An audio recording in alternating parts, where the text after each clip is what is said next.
जो मकामी इंतज़ामिया उन्होंने जश्न आज़ादी की तकरीबात के सिलसिले में डी चौक में बड़ी तकरीब अभी भी हो रही है, but I think you are absolutely right, क्योंकि आज़ादी का ये मतलब है कि हर जो शख्स है, इंडिविजुअल है, इर्रिस्पेक्टिव उसका क्या स्टेटस है, क्या उसकी क्लास है, किस बैकग्राउंड से, उसको इक्वली वो राइट्स हासिल हैं।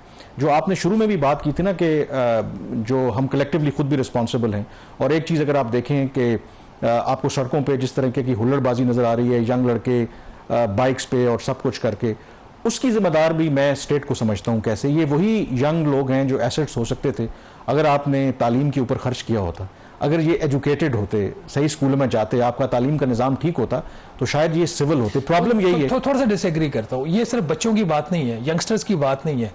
आप जो ट्रैफिक रूल्स की वायलेशन करने वाले बड़े सीनियर सिटीजन्स भी आपको नजर आते हैं, पढ़े लिखे लोग भी नजर आते हैं, ब्यूरोक्रेट्स हैं, पॉलिटिशियंस हैं, जर्नलिस्ट हैं, वो मतलब सब लोग हैं इसके अंदर, क्योंकि हम समझते हैं मुल्क हमारे बाप का है। हर बंदा ये कहता है मुल्क सड़क मेरे बाप की है, आप कौन होते हो? क्योंकि कानून का जब इतलाक नहीं होगा तो फिर इसी तरीके से लोगों को पता है कि अभी आप देखिए ना, आज दोपहर में, शाम को भी देखिए, वो जो आपका इस्लामाबाद क्लब है उसके दरमियान में ट्रैफिक पुलिस वाला खड़ा हुआ वहां पे पिकेट लगा के, जिसकी कोई तुक्की नहीं बनती।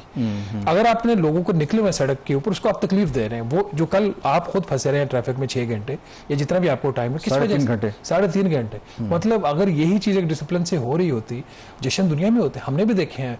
हम जब यूरोप में आगे पीछे जाते हैं तो बहुत सारे उनके नेशनल डेज होते हैं, हम उसमें पार्टिसिपेट करते हैं और उसमें हमें तो इस तरह की कोई प्रॉब्लम नजर नहीं। At the end of the day I think मेरे ख्याल में जो इंपॉर्टेंट बात है कि मकसद इसका ये है कि आई एम श्योर के कुछ लोगों को ये बात पसंद भी ना आए, बट ये रियलिटीज हैं, उनको आप इग्नोर नहीं कर सकते।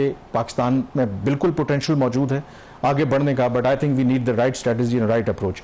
अब इंपॉर्टेंटली जो तकारीर की गई हैं, अब वो संजीदा टॉपिक, ज्यादा संजीदा जो क्या कहते हैं उसे, कि जो तकारीर की मेरे लिए जो उसमें आई थिंक इंपॉर्टेंट पॉइंट है प्राइम मिनिस्टर की तरफ से भी और प्रेसिडेंट की तरफ से भी, एक तो मेरे ख्याल में जो सबसे इंपॉर्टेंट बात है कि रीजन के कॉन्टेक्स्ट में, मसलन हम पीस चाहते हैं, इंडिया की तरफ प्राइम मिनिस्टर का हवाला था, उसके लिए हम तैयार हैं, लेकिन अगर इंडिया कोई हरकत करेगा तो हम उसको बराह रास्त जवाब देंगे। अब ये बड़ा इंपॉर्टेंट है, ये भी एक अनफॉर्चुनेट है कि नॉर्वे की मैंने एग्जांपल दी, उन्होंने भी सफ़र किया यूरोप में, बट वहाँ पे अब बॉर्डर्स नहीं है। उन्होंने रियलाइज़ किया कि माजी में हमसे गलतियाँ हुई, ब्लंडर्स हुए, और पीसफुली हमने को एग्जिस्ट करना है। और कहा जाता है कि रीजन जो हैं वो ग्रो करते हैं, कंट्रीज ग्रो नहीं करती। इस वक्त आप साउथ एशिया का रीजन देखें, इस वक्त क्या हालात हैं। पाकिस्तान की एग्जांपल दे दें, एक तरफ अफगानिस्तान, इंडिया, ईरान में जो कुछ हो रहा है, अब ये मेरे ख्याल में एक बहुत बड़ा चैलेंज है पूरे रीजन के लिए, और इसमें शायद कलेक्टिवली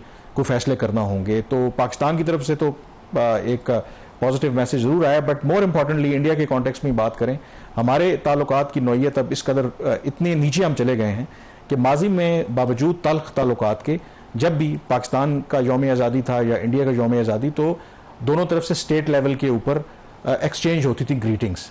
अब वो प्रोसेस भी ख़त्म हो गया है, अब वो भी हमने अबेंडन कर दिए कि इस हद तक हमारे जो ताल्लुकात बिगड़ गए हैं कि वो नॉर्मल कर्टसीज जो होती हैं वो भी ख़त्म हो गई हैं। तो अभी इस दफ़ा जो सेलिब्रेशन पाकिस्तान की तो आज हो गई हैं, इंडिया की कल है, तो इस हवाले से कोई जो एक डिप्लोमेट्स को भी बुलाने का एक सिलसिला होता है वो भी ख़त्म हो गया है, उसमें भी वो कोई मैं चेक किया था, कोई क्लैरिटी आमतौर पर जो आज भी जो पाकिस्तान का हाई कमीशन है वहाँ पर भी यौम आज़ादी की तकरीब का एहतमाम किया गया था, but I have no idea कि अभी मैंने चेक किया था कुछ कि क्या जो उनके यहाँ पर रिप्रेजेंटेटिव हैं, चार्ज डी अफेयर हैं, उनको बुलाया गया या नहीं बुलाया गया। बट द फैक्ट कि हम एक दूसरे को इवन के अब ग्रीटिंग एक्सचेंज नहीं करते, जिससे कोई फ़र्क नहीं पड़ता, तो इस हद तक हमारे ताल्लुकात। कल एक चीज़ मैंने सोशल मीडिया पे देखी थी आजकल, उस पर मैंने खुद उसको वेरीफाई नहीं किया, तो उस पर ऑथेंटिसिटी पे मैं कुछ कह नहीं सकता, कि क्वेश्चन एक रिप्लाई था इंडियन उनकी जो lower house of the parliament है उसकी तरफ से, जिसमें सवाल ये पूछा गया था ट्रैक 2 के ऊपर। तो उसके ऊपर जो स्टेटमेंट जो नज़र आई सोशल मीडिया के ऊपर, उनका जो जवाब था कि ट्रैक 2 जो है उसमें वो गवर्नमेंट ऑफ इंडिया की पोजीशन को वो रिफ्लेक्ट नहीं करता, और साथ कुछ इसमें ये कहा था जो बाकी जो चीज़ें हैं, एक इसमें इंडस वाटर ट्रीटी का जो सस्पेंशन का वो जारी रहेगी जब तक पाकिस्तान अपनी पोजीशन चेंज नहीं करता। ये इंडिया का व्यू। और तीसरी चीज़ उसके अंदर ये थी कि जो इसके अलावा एक्सचेंज ऑफ इंफॉर्मेशन है, आप जो दोनों ममालिक जो बैलिस्टिक मिसाइल्स के और बाकी वो तजर्बे करते हैं। अब मुझे नहीं पता किस हद तक ये ऑथेंटिक वो शायद वो कह रहे हैं, लेकिन मेरा ख्याल है वो तो पब्लिकली इंडिया यही पोजीशन लेगा, क्योंकि ये जो डायलॉग है वो पिछले कई अरसे से दोनों मुल्कों के दरमियान चल रहा है। क्योंकि वो पब्लिक हो गया तो उसकी वजह से थोड़ा सा ये इशू बना है। बट इंपॉर्टेंटली ये जो आपने बात इंडिया की बात छेड़ी है, थोड़ा सा इंडिया में भी चीज़ें तब्दील हो रही हैं। जो करंट बीजेपी की जो पॉलिसी है पिछले हफ्ते हम इसको डिस्कस नहीं कर सके थे। आरएसएस चीफ का एक इंटरव्यू आया है लेटली, और वो इंटरव्यू अगर आप सुने तो आप हैरान होंगे कि आपको बीजेपी के नरेंद्र मोदी के प्राइम मिनिस्टर के मुकाबले में वो जो आरएसएस के चीफ हैं वो आपको ज़्यादा कंसिलिएटरी लगेंगे। उनसे जब सवाल हुआ पाकिस्तान के साथ ताल्लुकात से मुतालिक तो उनका जवाब बड़ा मुख्तलिफ था। उन्होंने कहा कि हाँ, जब कॉन्फ्लिक्ट हो तो उस वक्त ठीक है, हम जो गवर्नमेंट की पॉलिसी है फॉलो करनी चाहिए, लेकिन पाकिस्तान के साथ फॉरएवर आप ताल्लुकात मुनक़ते नहीं रख सकते। हमारी उनके साथ कोई परमानेंट हेट्रेड या परमानेंट एनिमिटी नहीं है। उन्होंने कहा कि सारे पाकिस्तानी इंडिया से नफरत नहीं करते और सारे इंडियंस पाकिस्तान से नफरत नहीं करते। और उन्होंने कहा है कि अल्टीमेटली उन्होंने कहा है कि जो हमारी अप्रोच है कि एक पीसफुल को एग्जिस्टेंस होनी चाहिए, हम ना किसी को फतह करना चाहते हैं, ना किसी के ऊपर कब्जा करना चाहते हैं, और उसके लिए दोनों मुल्कों के दरमियान डायलॉग बहुत जरूरी है। फतह और अब ये बड़ी सिग्निफिकेंट बात है कि आरएसएस के चीफ जो आम तौर पर बताया जाता है कि इंडिया की जो असल एस्टेब्लिशमेंट है, जो बीजेपी तो उसका पॉलिटिकल विंग है जो उनकी पॉलिसी को ड्राइव करती है। तो मैंने कुछ इंडिया में दोस्त वगैरह है उनसे जानने की कोशिश की। उन्होंने कहा है कि बेसिकली ये जो कॉकरोच मूवमेंट भी वहां पे चली, जो बीजेपी की गवर्नमेंट और मोदी अंडर प्रेशर हैं, तो ये आरएसएस भी अपने आप को डिस्टेंस करना चाह रही है। आरएसएस का ख्याल है कि बहुत सी जो पॉलिसीज हैं बीजेपी की वो शायद दुरुस्त नहीं है।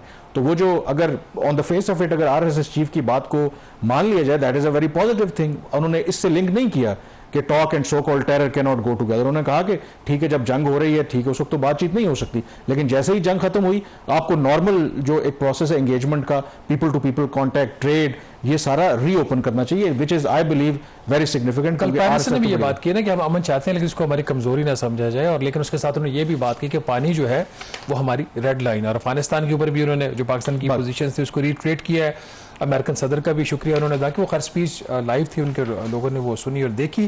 बट रीजन कामरान लगता है कि अभी जो हालात चल रहे हैं पाकिस्तान इंडिया का, एक इन अ वे एक टेम्परेरी से एक सीज फायर तो करता है, बट जो ईरान और अमेरिका जो एक बड़ा एक क्वेश्चन है वो आज भी आउटस्टैंडिंग है, और वहाँ उस फ्रंट के ऊपर कोई ऐसा कोई ब्रेक थ्रू नज़र नहीं आ रहा। दोनों साइड्स के ऊपर अभी भी एक एक्सट्रीम पोजीशंस ली जा रही हैं। ऑल्दो हमारे जो वज़ीर दाखिला है उन्होंने एक दफ़ा फिर ईरान का दौरा किया है और पाकिस्तान ने एक प्रोसेस शुरू किया, क्योंकि आपका पहले ये व्यू ये था कि पाकिस्तान ने एक बैक सीट ले लिया कि ठीक है एक दफ़ा ज़रा दोनों साइड्स हैं वो देख लें।